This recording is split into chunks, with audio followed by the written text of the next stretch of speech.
Excellent. So welcome to our Mindful Workplace Community webinar. I'm delighted to see you all. Thank you all for being here. And it's my pleasure to introduce Jamie Bristow, the Director of the Mindfulness Initiative. Jamie's in my top left-hand corner. So give us a wave, Jamie, whichever corner you're in. Jamie's been working with politicians, policymakers, business champions and world thought leaders to make mindfulness training a serious investment proposition for over 7 years. He's been the director of the Mindfulness Initiative since 2015, and before which he was the business development director at Headspace.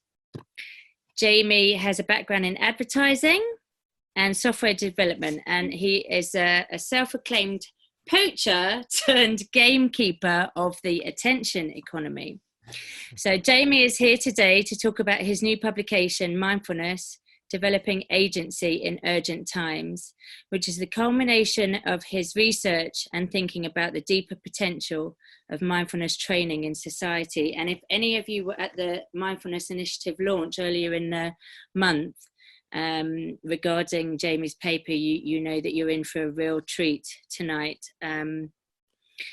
The notion of collective agency and working as a group is truly inspiring, and Jamie writes about the advancement of human consciousness, and he talks about 3 interdependent dimensions and how we can strengthen and protect those. So I'm going to hand over to Jamie, because I presume he's going to be talking about those dimensions now.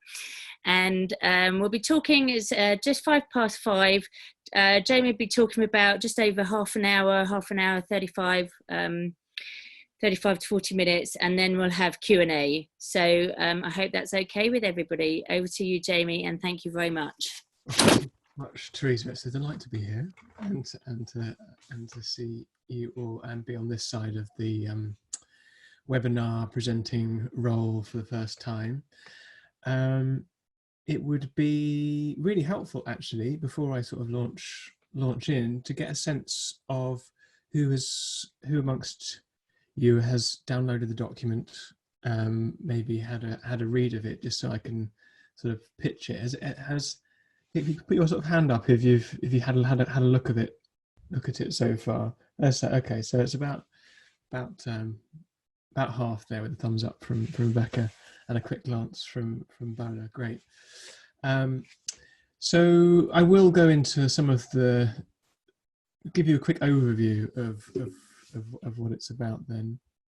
But particularly for those of you who have had a chance to read it, it'd be good to spend a significant part of our time on questions. I've got one further one for you now, though. Who's pretty familiar with the work we've done in Parliament over the last 6 years or so? If you could again put your hands up. Okay, so not everyone. That's really helpful. So I will talk a little bit about that then. Okay, so the Mindful Workplace Community, of which you are all members, is sort of was initiated by the Mindfulness Initiative. We're a charity, a not-for-profit think tank that runs this as one of its work streams. It initially came out of a teaching program for parliamentarians in the British Parliament, where since 2013, 286 MPs and members of the House of Lords have been on an 8-week mindfulness course or taken part in some mindfulness training. So actually I might share a few slides, Teresa, if that's okay with you, if you're able to enable that. I've got a couple of nice photographs just to show you I'm not making it up. Still says disabled. Give me a wave when it's possible. Okay, great. So I did a presentation the other day and everyone sat very politely as I was clicking through my slides, but for them it stuck on the first slide and they didn't see any of the others. So just to make sure I'm not doing that again, can you see what can you see now? What can you see, Teresa? We can see, The yes, slides going the now? slides are working. They're going through. Okay, Yeah, good. all It was really good. embarrassing. 25 minutes I was talking, and then they're like, Jamie, were there any other slides you were hoping to show us? Anyway, parliamentarians, the Mindfulness Initiative came out of this teaching program. We helped them to start inquiring into the science behind what they'd been experiencing experientially on this teaching program provided by the Oxford University Mindfulness Centre. And in 2014, we helped them to convene to form an all-party parliamentary group on mindfulness. And an APPG, as they're called, are a little bit like student societies for backbench MPs. There are literally hundreds of them. Some do more than others. And actually the Mindfulness APPG is quite a lively forum for inquiry. And in 2014, 2015, we helped them to run a 12-month inquiry with 8 or 9 hearings looking at the applications of mindfulness training in health, education, criminal justice, and the workplace. This photo here actually is from a hearing more recently, because we've continued this sort of program of looking at the policy applications of mindfulness training. This one was on mindfulness in policing, emergency services, and the armed forces from the end of 2018. But in 2015, at the end of this initial 12-month inquiry, we pulled together what we found on behalf of the all-party group into the world's first policy report about mindfulness, Mindful Nation UK. And it was some leading figures like Professor Lord Richard Layard, who's been a real sort of leading light in well-being economics in the UK, advised what was really needed was to have something that was sort of clear and costed and robust, so that it's taken seriously. And you needed to have this, the recommendations needed to be, you need this many teachers to treat this many people at risk of recurrent depression. It's going to cost this much, and you need to do it over this period of time. Other politicians actually did want to be a bit more visionary and say, actually, I think there's something more profound here. I think this is about how enabling people to live connected and flourishing lives, better engage with their community, and more able to potentially have a better relationship with the state, and basically talking about civic engagement. But we needed to start, according to Richard Layard and many others, with much more kind of instrumental and clear recommendations that weren't quite so visionary, and much more about the issues that ministers were already thinking about.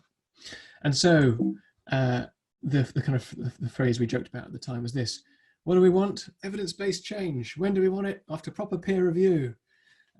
So we had to take the evidence from scientific trials and try and make recommendations that fitted as closely as possible to that science. And we came up with recommendations in each of those areas that I mentioned. Now, what became apparent over time, and this is another event that we had in Parliament. So we had Goldie Hawn come and talk to the all-party group about education a few years ago, and in forums like this and in other kind of meetings, it was clear that some politicians felt that there was something more foundational, perhaps, than we've been able to get across so far. Here, Lord Alan Howe saying mindfulness is helpful for his perspective, his sense of proportion and balance. And that word perspective kept coming up time and time again when talking to people in business, leaders, but also politicians. Like, it really helps me to keep things in perspective and to make better decisions, and to make decisions based on your values or what's most important to you more of the time, staying in contact with what's most important. Here, Esther Ouwehand, Dutch member of Parliament, saying that mindfulness helps her to stay in touch with what's most important to her own values. And Tim Lawton, our co-chair of the all-party group, talking about talking about how there's an affinity amongst those who've been on the mindfulness course in Parliament and he's detected a rather more considered approach to exchanges of differing views. So over time, I'm just going to stop sharing for a moment. So over time, both through our work in politics and also through being pretty well connected and working with the grassroots in different areas, health, education, in prisons and the workplace, we got a sense of this sort of disconnect really between the kind of siloed, fragmented evidence base as it naturally gets built up. That's how the world's organized. That's how science is organized and medicine's organized. You have these different specialities, and people don't really talk to each other, and so the evidence is kind of fragmented for that reason. And then on the other hand, you have people like John Kabat-Zinn or the members of parliament that I work with saying that this could be a foundational proposition. And on the one hand, this gets dismissed as, hang on, I need to share my screen again. If you just talk about the instrumental evidence in the way that we did in the Mindful Nation UK report, so are you seeing a white screen with a line, a dotted line on it? Yeah. So on the left-hand side here, you have the kind of the why of mindfulness expressed in terms of the kind of more functional stuff that's close to the evidence base. On the right hand, you have the kind of more visionary and sort of societally orientated statements. So on the one hand, you have things about attention, working memory, stress, anxiety, risk of depression, and then you have statements from like John Kabat-Zinn recently saying mindfulness will lead to a global renaissance catalyzed by the cultivation of mindfulness and heartfulness, which I'm totally on board with, but that kind of statement has been dismissed by critics. Actually, I might come back to that. On the one hand, we have this stuff is superficial. It's the weak balm of self-improvement. It won't change anything. And on the other hand, we have these grand statements are kind of magical thinking. In the middle, you have had in the past some attempts to kind of bridge that gap, to synthesize different bits of evidence into a framework for understanding a deeper why of mindfulness, and particularly actually in mindful leadership, where you take the construct of cognitive flexibility and attention control and some other things that influence decision making into a broader concept. And when you look at how pro-sociality works or sustainability works, or more recently what social mindfulness might be, and we had a webinar as part of the workplace community on social mindfulness, but these sort of frameworks are sort of limited to particular domains. So we felt, we've been working on this for the last few years, that there needed to be something to bridge the gap, a story that is plugged into the evidence, that gives you a framework for understanding what many of us intuitively believe. That some people say we all just need to wake up and this is all part of a flowering of humanity waking up, and there's certain language that actually there's an intuition there, but it's difficult to persuade anyone often outside of sort of spiritual communities with that kind of way of talking about things, or indeed with the more flowery language that John Kabat-Zinn uses. It sometimes fails to persuade. So over the years we've been trying to find that framework, and we think finally we've found it. We've been doing this for 4 years, 3 or 4 years. And the document that we've now published has been through 3 complete bottom-up rewrites, where we've just got all the feedback. We've finished it to a fairly good degree, and then at the very end we were just like, actually, it's just not quite good enough, and the frame is not really working for us. But finally, we've got something that our kind of our advisors and experts that we spoke to seem to all be very much behind. And what we've alighted on is to frame mindfulness. Sorry, before I say that, hang on, I've lost you. Where are you gone? um, we need to. I need to say that before I sort of talk about the framework for understanding the financial, the sort of foundational potential. There's also the why. So I think public understanding, or there's more and more there's a mainstream recognition that things aren't going well. That there are issues, whether it's the climate crisis or some of the dysfunction in our political systems, or our social and care systems, aren't being resolved quickly or well. There's also increasing concern that the technology that we're creating is bringing with it major problems, from the kind of distraction mechanisms of the attention economy to the very real threat of runaway artificial intelligence that some very sober thinkers have really sounded the alarm bell on, and have put as a greater threat to humanity than climate change. So in many of these different in many different ways, people are starting to feel that things need to change, and that perhaps in the way that things are currently wired up, we aren't equal to that need. There's also, over the last 2 or 3 years, been philosophers and political theorists that are starting to look at the fact that all of these different dimensions are not in fact separate. They might feel different, but they are interconnected. So that recently people are pointing to how equality is not separate from the drivers of climate change. But during the COVID epidemic, we're getting a kind of crash course in systems thinking, where it's obvious that the social domain, the health domain, the economics domain, these aren't separate parts of life, but actually richly interdependent. And so it's the same with how our attention is being captured by devices, and we're struggling to make sense of things, and the media landscape is changing, and we're struggling to act on climate change, and the political status quo is breaking down. Like, all of these things are actually impacting each other, and perhaps are being driven by the same thing.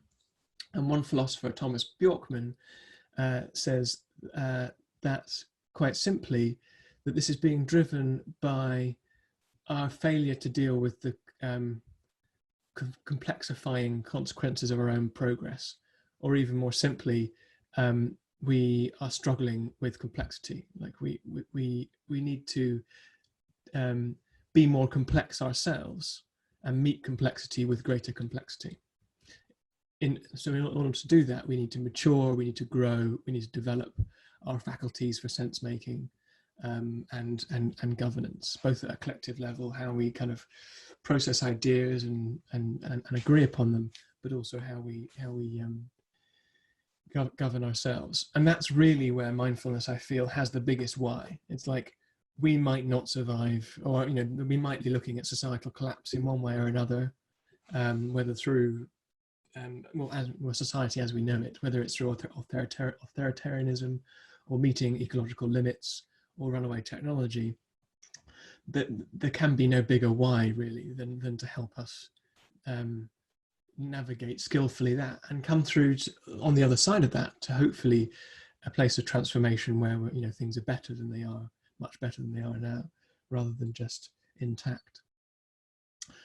And so what is it that mindfulness can help with? Well, our proposal, and this is a discussion paper, rather than this being kind of like our previous documents, a kind of rigorous analysis of the kind of definite outcomes of an 8-week course. This is more finding the research where we can, and we think we've done a pretty robust attempt at sort of collecting all that evidence. But this is a discussion paper to start a conversation. And the proposal is that mindfulness helps us, mindfulness practice underpins our ability for intentional action. Or in other words, it underpins our agency. So we look at 3 interconnected dimensions of agency and how mindfulness shores up, develops, and stops it being undermined in each. Stops our agency being undermined in each. We look at some of the headwinds, the things that make it really difficult for us. Perhaps we've always done. In some cases, like evolutionary drives, the legacy of evolution within us, which are no longer helpful to act together. With the level of complexity that we're now facing. But then some things are newer, like the new media landscape, how the incentives for Google, Facebook, LinkedIn, and others are to capture, to distract, capture, and sell our attention to the highest bidders. And our attention is getting shorter and shorter and shorter, and that has major consequences for how we process things and make sense of the world. So in each of these sections, we look at some of these challenges. So roughly, I won't be able to, in the time now, and I want to sort of wrap up in the next 5 minutes or so. I won't be able to give you the evidence and sort of convince you about it. And I have to sort of, if you're interested in what I'm saying here, I'd point you to the document itself. But the first, each section, these 3 domains of agency, is broken into some subsections.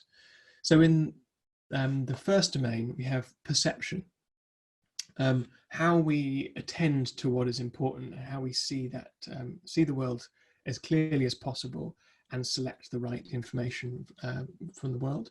The second domain is understanding, how we take that information, process it, render that into knowledge, and work together in that process, and also make the kind of large-scale decisions about what we want to orientate towards in life.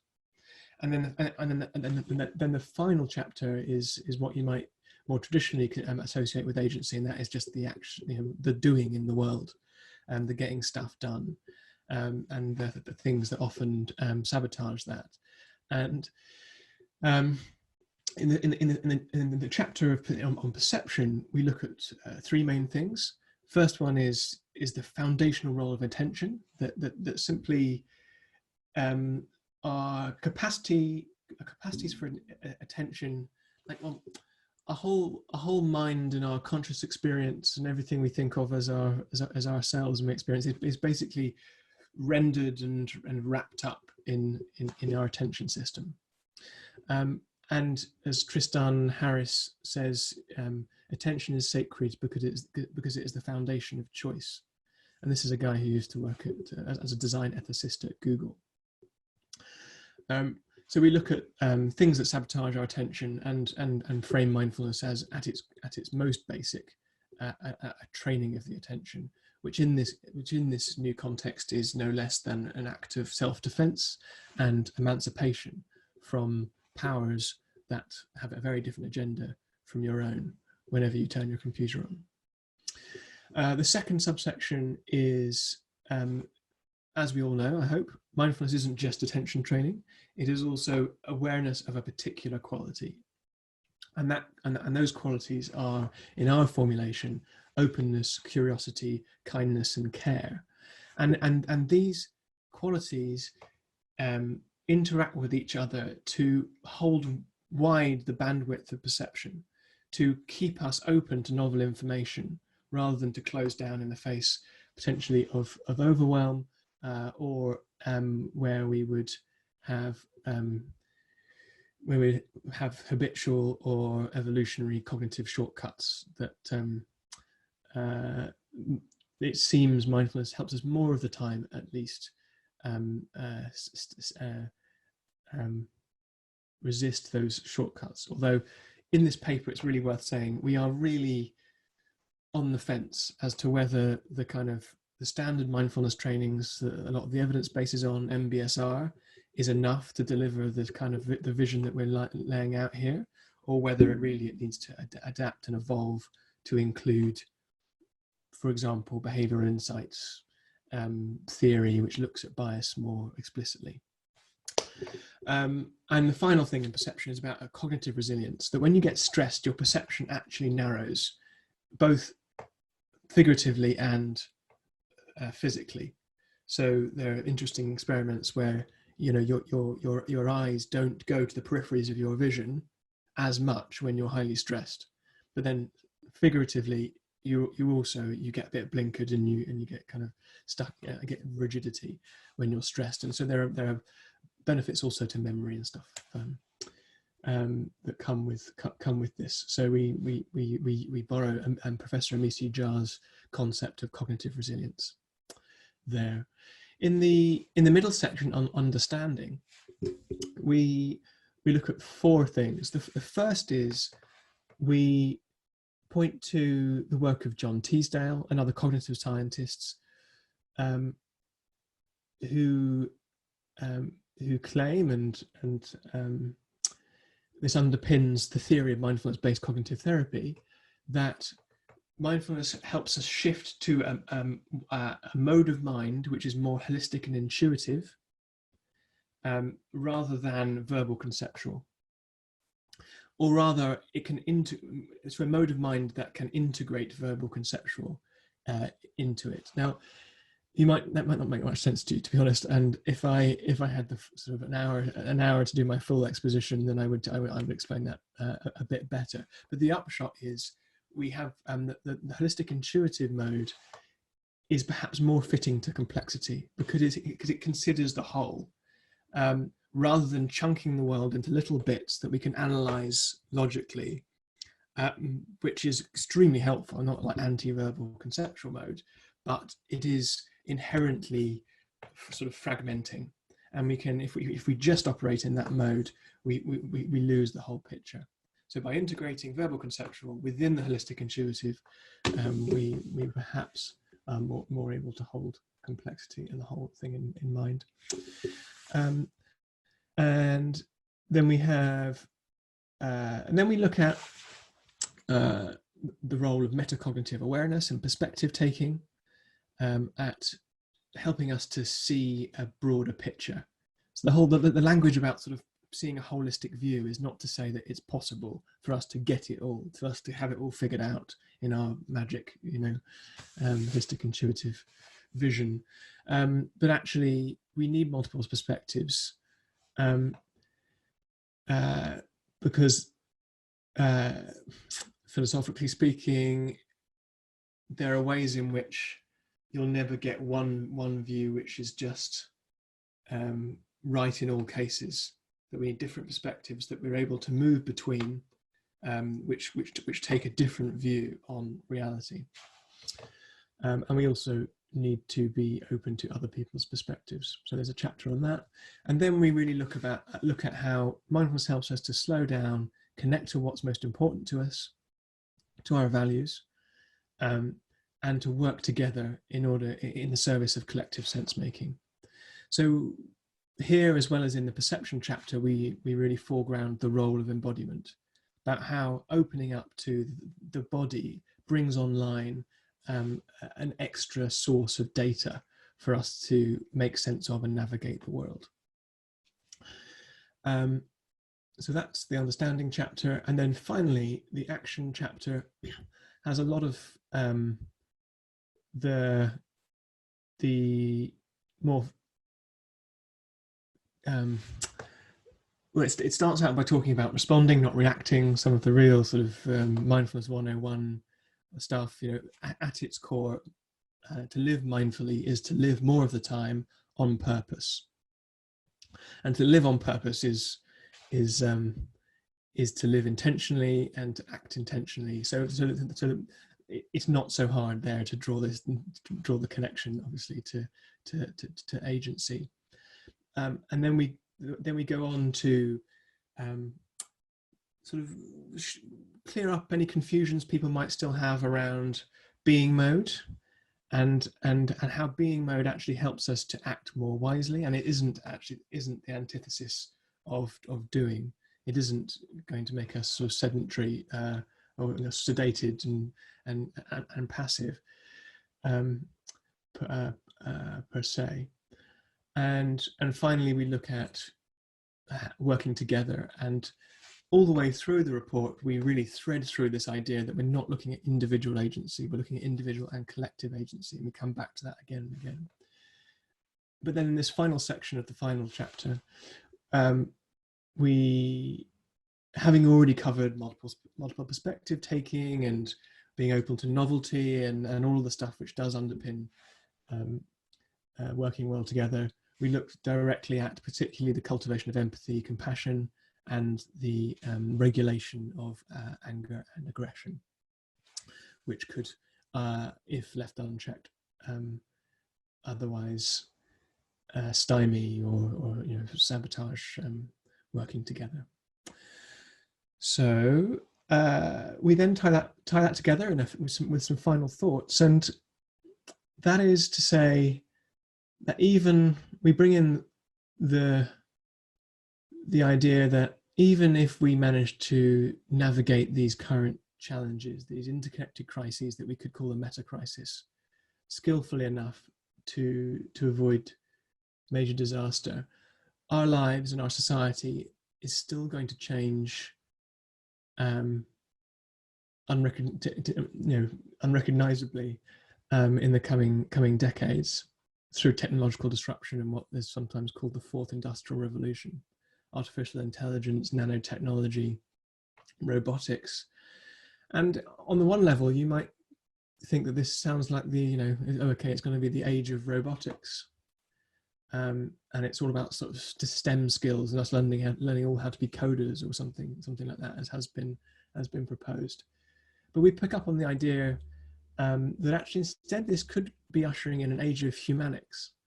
That is, by having those things that are most easily automated taken off us, we are left to do and needing to invest in those things that make us most human. And in the words of Yuval Noah Harari, the historian, if we're not, for every dollar and hour that we're investing in artificial intelligence, if we're not also investing a dollar and an hour in human consciousness, then we'll end up in a situation where we have upgraded machines, downgraded humans, controlling upgraded machines, wreaking havoc on themselves and on the world.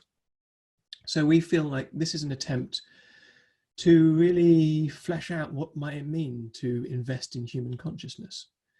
And we say that mindfulness can help us to attend to what's important, to discern more wisely based on that information, and act with a sense of collective purpose, and that quite clearly it's not a luxury now, that this is something that is, as I said, in some circumstances self-defense, and in others what is required to truly level up to meet the challenges of our times.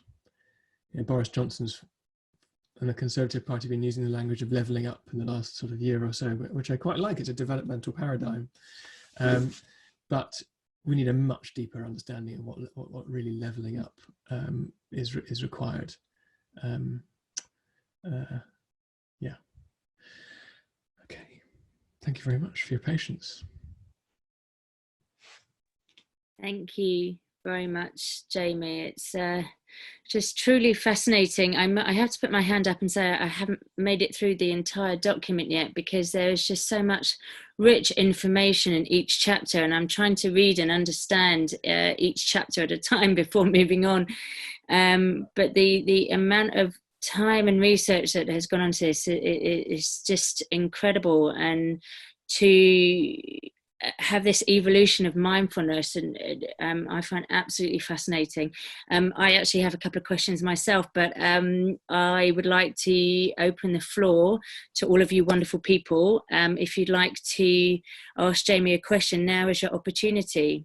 And just whilst you're thinking of your questions, actually, Therese, what you've just said there has reminded me to say something, and that's this document. The audience is sort of Well, the language is not as accessible as it might be. Like, we don't shy away from using some technical terms, and we needed a document out there that could say exactly what it wanted to say in exactly the way it wanted to say it. And now that we're starting to get such great feedback, we're going to do a much simpler version, shorter version, one that's more easily shareable to people who, haven't already got a really invested interest in mindfulness or social change. Thank you. Thank you. So if you'd like to ask a question, please either put your hand up or wonderful, lots of questions already. Put your hand up or put your what is it called, the little emoticon thingy. Anyway, let's go. Rebecca, I think your hand shot up first. So if you'd like to unmute yourself and fire away. Hi Jamie, thank you. And I have read the paper with a pen and paper, just taking notes consistently. There's so much in there, and it's really resonating with so many thoughts I've had recently. Something that I really picked up on was you spoke at great depth around sort of the costs of attention being alienation, smartphone usage really kind of leading to an endemic presence. I think you used the word of absent presence, which I think you kind of categorize by, you walk into a restaurant, you see a couple across the table from each other, and they could be talking and enjoying their food, but they're texting to other people who aren't with them. And it baffles me, and it continues to.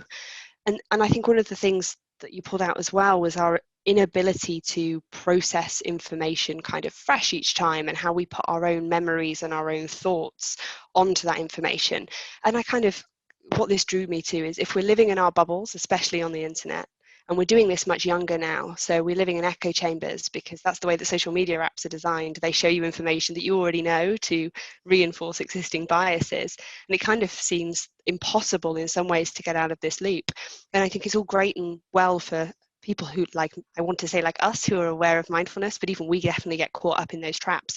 But especially the impact for our young people, for people whose minds are still developing, whose minds haven't developed yet, and developing in a completely different alien environment that's not natural and isn't how brains are optimally designed and want to develop, and how we can kind of help our young people with the knowledge that, without just taking their phones away and kind of locking them in a safe, which I'm sure some parents always want to do.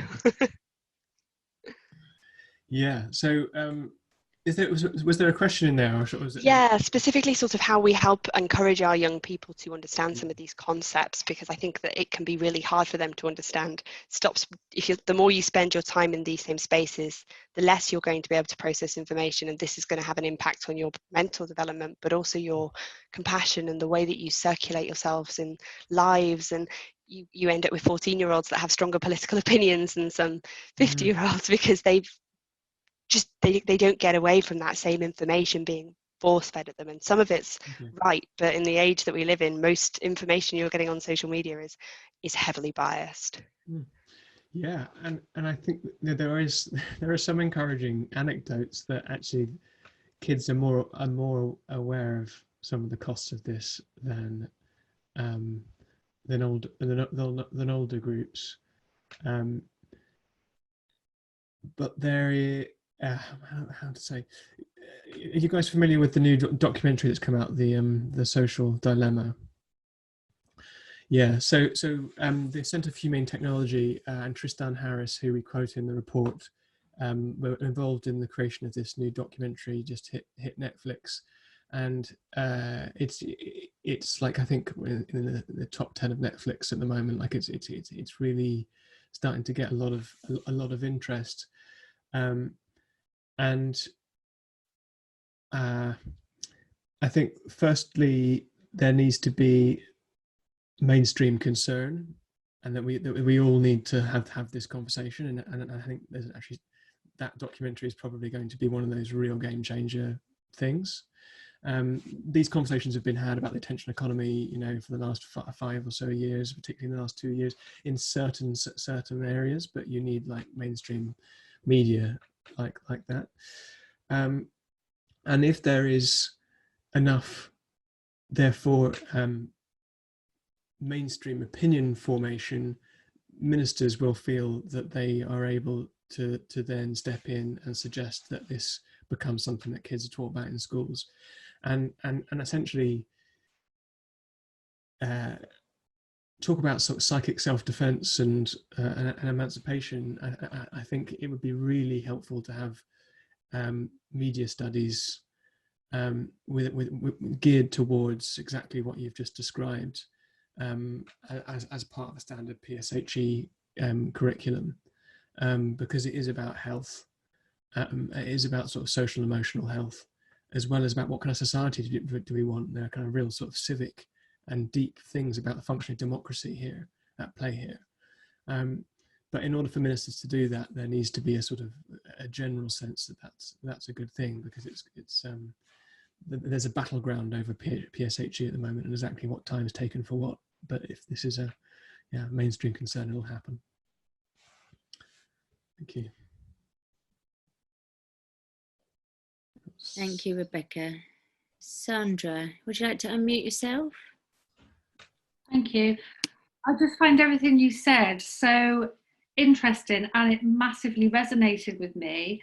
And obviously this conversation about education, everything you talked about, I integrate into my driver training, and it's just, everything you said, I'm like, yeah, it just really speaks to me, because you're so right. The whole awareness and openness and curiosity and kindness and care, and what you said about cognitive function and memory, when you're teaching somebody to drive, all of this stuff is so relevant, and I'm integrating it into my lessons. And my real passion is to get this out there, to have other driver trainers implement mindfulness in their training. So because mindfulness and driving, they go hand in hand. If you're a mindful driver, you're a better driver, you're a more compassionate and more considerate and more patient driver. So for me, those two things combined are so powerful. If anybody's got any ideas, or if anybody's involved in this industry, would like to message me, I'd be really interested in speaking to anybody, because I really want to move forwards with bringing this to the masses. The driving instructors out there need this, I think. Great. So, I can't promise we've got capacity, but we could certainly perhaps help you think about how you might contact trade bodies or something, and best put together a one-page briefing or something for them if you're. Oh, that'd be fantastic. Oh yeah, I'd really be interested in that. That'd be great. Yeah, thank you. Sandra, it would be wonderful if you could come and hang out in Tooting and do some driver training around there, I think. Would change the whole system. The road rage capital of London or the UK, there's I think so. road rage hotspot in the UK. Amanda, would you like to unmute yourself? Yeah, I mean, first of all, just amazing report. So much in there, so useful, so applicable.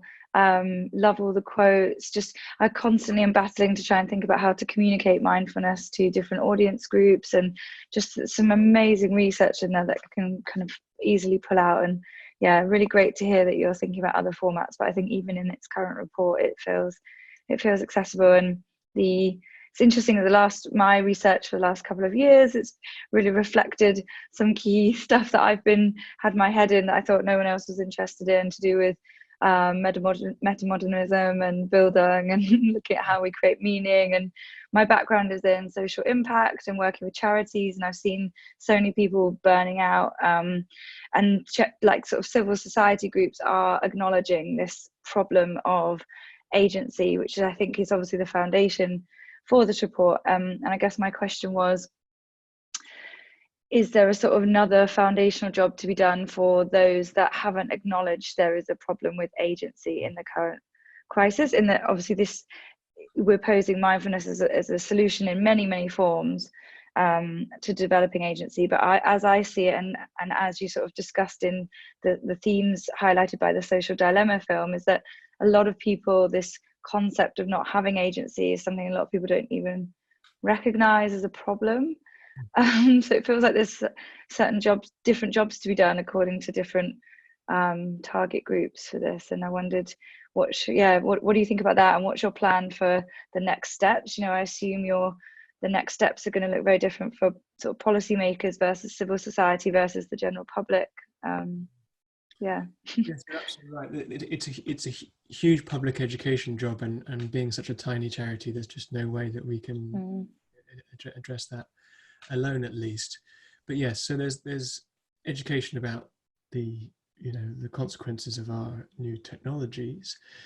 There's also education about bias, and one of the things that's taken front and center at the moment is Black Lives Matter, inequality, the role of bias there. That's one way in which we're starting to say, oh, actually, there are common cognitive human biases, and they drive some of the mechanisms there. And I think that we would do well. And so one of the projects that we reference in the report is Rachel Lilly's work with Welsh civil servants. And there, I don't think she'd get time with the senior civil servants if she was doing a well-being course. But the fact that she said she goes straight in with, like, you're not as objective as you think you are. You're massively biased. Your decisions are frequently impacted by your emotions. I think in senior leadership circles, that's becoming less shocking news. But you're right. There would it would help to underpin a whole range of things, from anti-racism to the information commons, if in our sort of social emotional learning in school and throughout life, we also looked at ways in which our culture and innate tendencies sometimes serve us and sometimes wrong-foot us, and undermine our agency. But I haven't got any particular plans to do that. I know we're not alone. But you have the whole field of behavioural economics and behavioural insights has been actually pretty mainstream policy making now since David Cameron created the Behavioural Insights Unit. 14, I think it was. But then what they tend to do is look at quite superficial things and things that are done to others. It's like, we know that if we organise the pension reform like this, 80% more people will actually have a pension than if we do it like that. Like, some really dramatic impact on society, because we know that there's a common bias, which means if we phrase it like this, people won't do it. If we do it like that, people will. And so that's been part of policy making for a while. But the Behavioural Insights Unit, which spun out of the Cabinet Office, is starting to get interested in mindfulness, because they're starting to see, actually, there might be, in the same way that cognitive scientists, the third wave cognitive scientists became interested in mindfulness, because they started to see that some of these things about thinking about thoughts and actually are missing something. The behavioural insights people are starting to think, actually, there's a way in which we can educate people about their own cognitive biases through mindfulness, help them to see it and mitigate it, rather than just us being the ones who understand the biases. And we organise society in a way which addresses that. Actually, it's less Orwellian and more kind of co-created, or you know what I mean. It involves people in the process. That's great. But yeah, great you're interested in metamodernism. I'm sort of quiet evangelist for so I think we had Roy as the next one. Sorry to jump into Teresa. That's okay. Go ahead, Roy. Thank you. That was outstanding what you said. One of the major focuses I'm looking at, and you touched on it, was the problem of complexity. And I'd like to know where people are going with this, how to deal with complexity. It's taken me into the world of clutter, where we involved ourselves in so much clutter. How do we deal with that? And I'm dealing with it through mindfully focusing what is important and dispelling what's not. We're also facing the problem of the pleasure industry are advertising so much, because most of the work we do, we're actually working. The word work is a stressful thing in itself. And so we're easy to be taken off that into more the pleasure side, which then adds more clutter and complexity to the way we're thinking. So this whole world of complexity, particularly with social media, it's filling young people's minds with all sorts of things and directions which are either true or false. So it's difficult to know where to go. So what I'd like to know more about, your focus on when you're talking about complexity, what direction are you talking about here?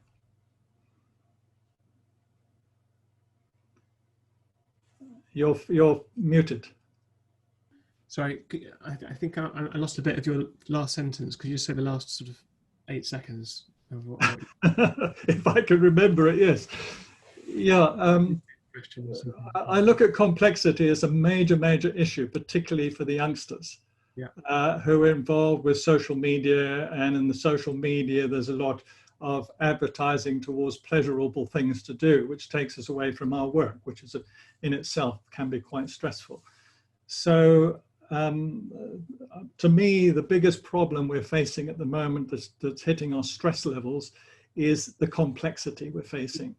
Okay. And I'm moving towards looking at the difference between quality rather than quantity, because quantity drives this complexity, whereas quality is, when we're looking at the quality of work, the quality of life, quality of stuff, it changes that dynamic.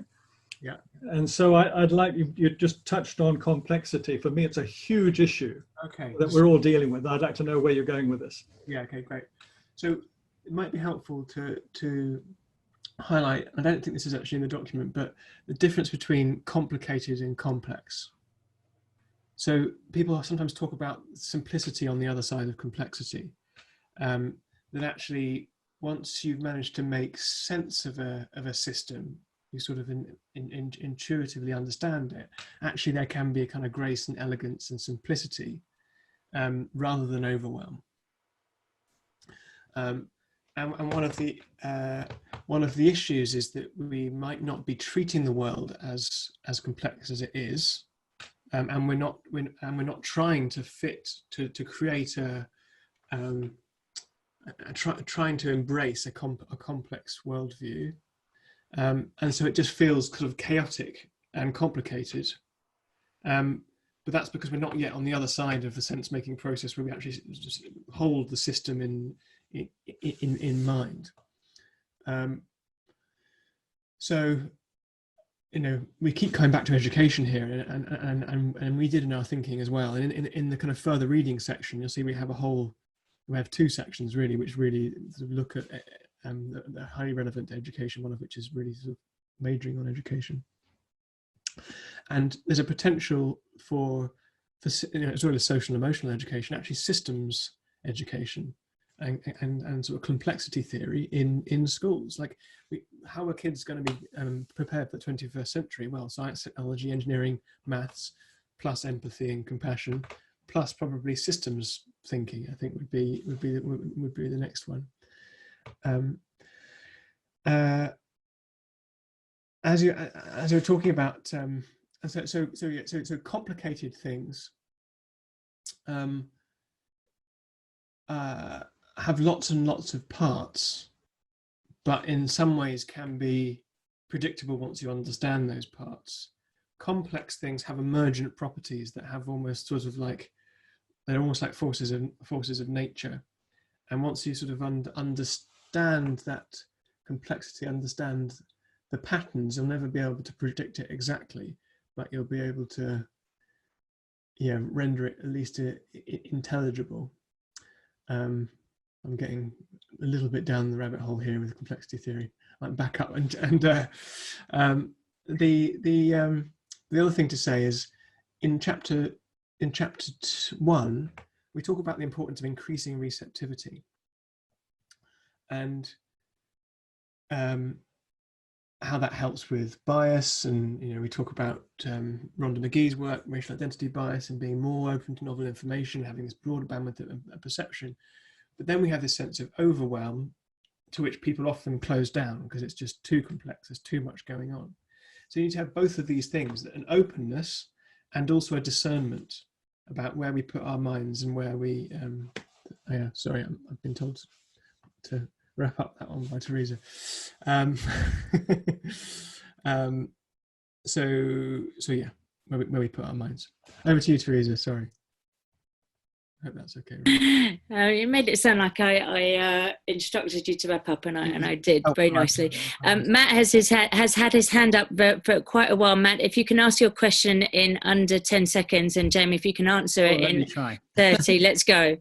Well, we're the Mindful Workplace community. We represent the workplace. You've talked a lot about government. Government have showed that they can work quickly.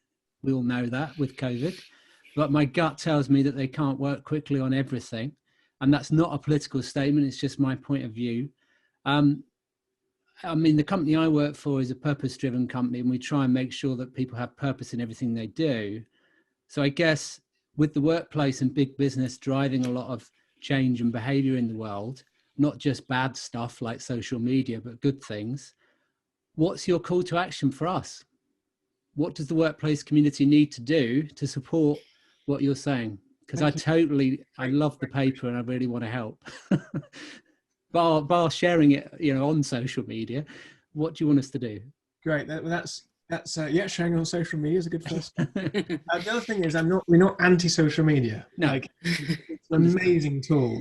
Like, I wouldn't have the resources and the information that I have in order to create this report without social media, without the connections I've made and the research I've done over those channels. So, it's just, we need a more mature relationship with the technologies we've created. So thank you for helping me to balance that a little bit.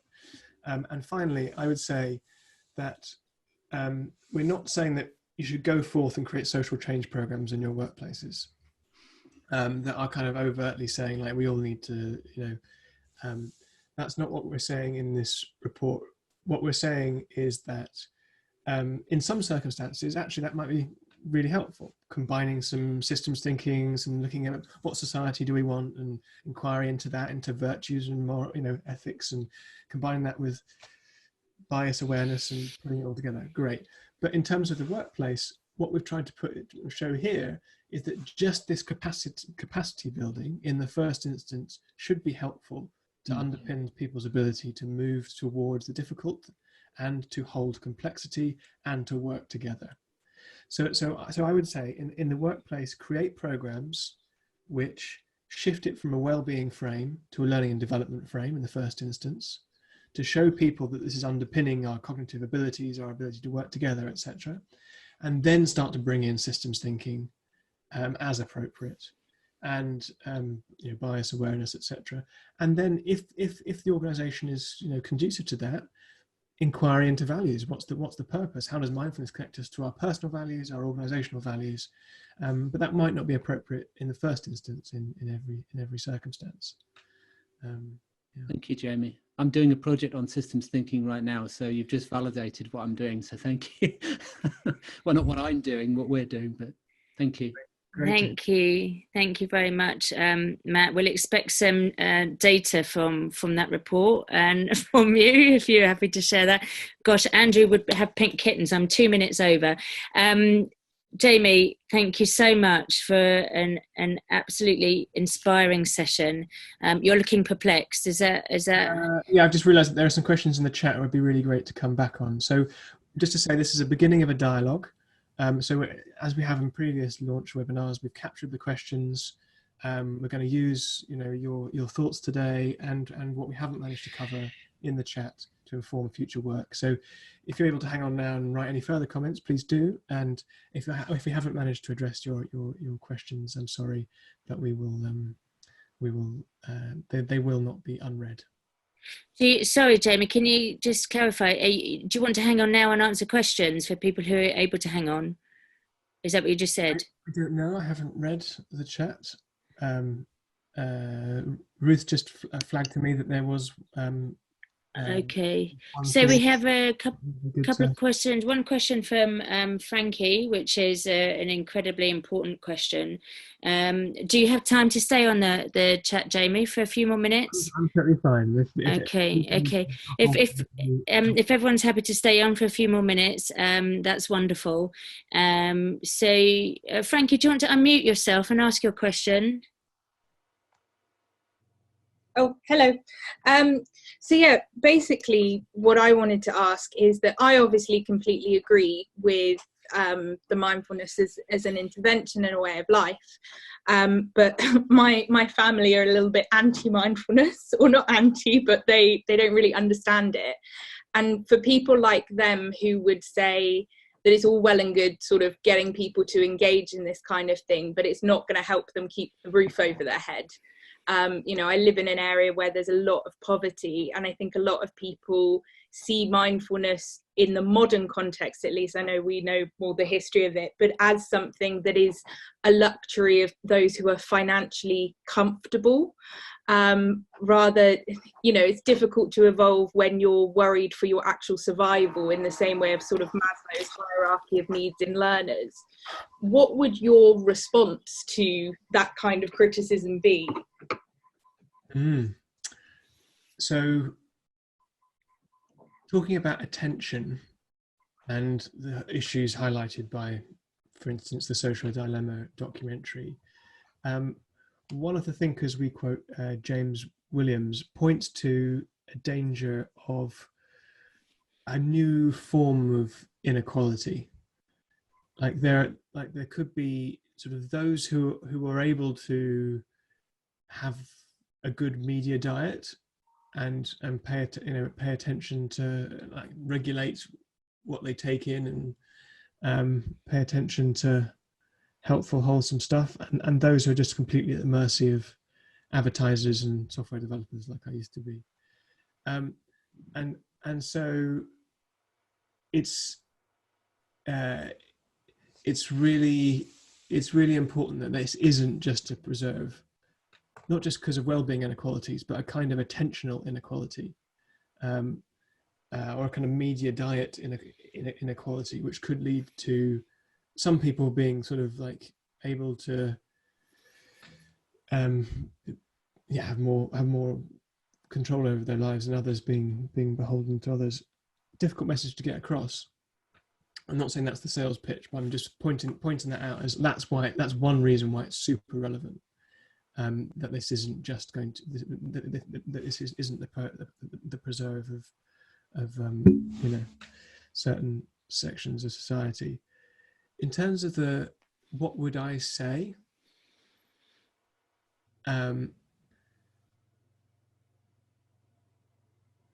It really, most people tend to come to mindfulness practice in the first instance because there is something that they're struggling with, some self-regulation issue. For me, it was attention.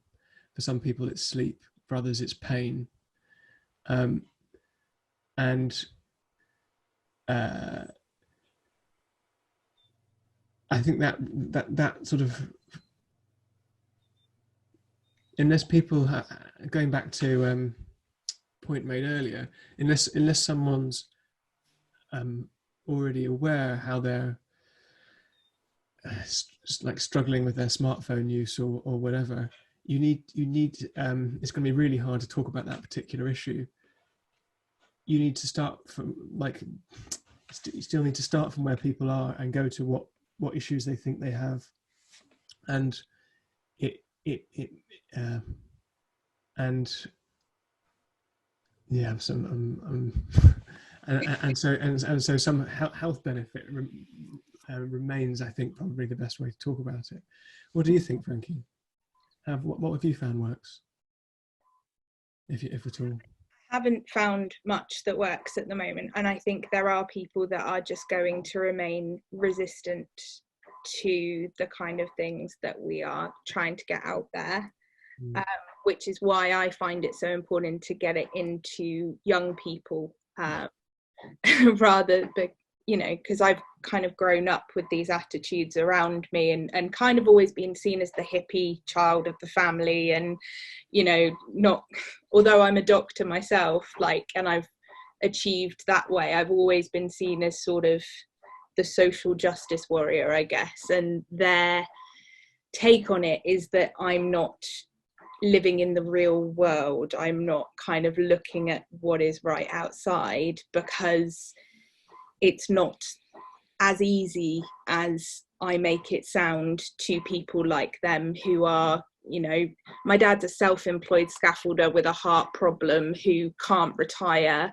They have no savings. You know, it's trying to get him to be mindful with all the stuff he's worried about losing is a bit of a battle. And, you know, talking about the health benefits, he'll do it for a little bit and see a bit of an improvement, and then, you know, kind of check out on it because he's got bigger concerns, you know, where food's coming from. And yeah, and thank you, Frankie. And I think that leaves us with a really important caveat, or, you know, thread of the report, which is that at no point do we say mindfulness is going to do everything. No. And it's got to be one part of an ecosystem of supporting intentional action. So if we're serious about us all being able to live better, more, make changes we really want to make, etc., we need to think about a lot of other things that are currently undermining that: social structures and thank you. Things. I know that was a hard one. Thank you.